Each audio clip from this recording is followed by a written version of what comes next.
حدیث قدسی میں اللہ تعالیٰ فرماتے ہیں میں زمین والوں پر عذاب نازل کرنے کا ارادہ کرتا ہوں، لیکن 3 لوگوں کی وجہ سے اپنے عذاب کو واپس بلا لیتا ہوں۔ ایک تو جو مساجد کو آباد کرنے والے ہیں۔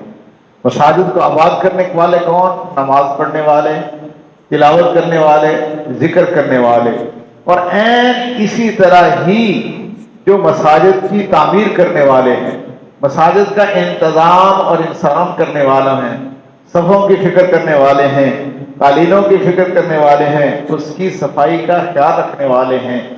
یہ کون لوگ ہیں؟ جو مساجد کو آباد کرنے والے ہیں۔ ان کی وجہ سے اللہ تعالیٰ جو ہے عذاب کو واپس بلا لیتے ہیں۔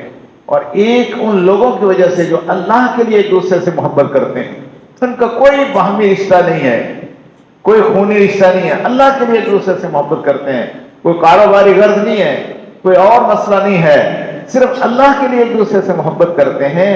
یہ اللہ رب العزت کو اتنے زیادہ محبوب ہیں کہ ان کی وجہ سے بھی اللہ تعالیٰ عذاب کو واپس بلا لیتے ہیں۔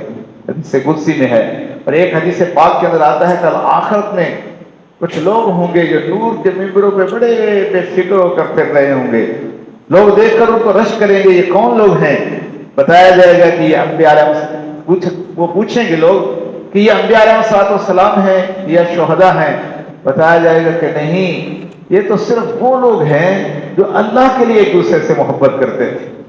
تو میرے بھائی دوستو، ہم جب بھی کسی سے تعلق رکھیں تو اللہ کے لیے رکھیں۔ جتنے بھی رشتے سارے ختم ہو جائیں گے، حتیٰ کہ خونی رشتے بھی ختم ہو جائے گا، ماں اور بیٹے کا رشتہ بھی ختم ہو جائے گا، باپ اور بیٹے کا رشتہ بھی ختم ہو جائے گا، لیکن دین والا رشتہ آخرت میں بھی باقی رہے گا۔ اس لیے اللہ والوں کے ساتھ جو تعلق ہوتا ہے اس میں خالص اللہ کی نسبت ہوتی ہے، اور وہ رشتہ آخرت میں بھی باقی رہے گا۔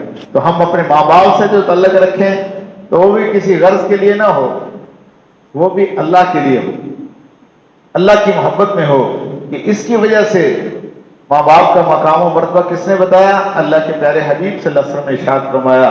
تو اس کو سامنے رکھیں گے تو پھر یہ دینی رشتہ ہو جائے گا۔ جب دینی رشتہ ہوگا تو پھر آخرت میں بھی اللہ تعالیٰ ہمیں اکٹھا فرمائیں گے۔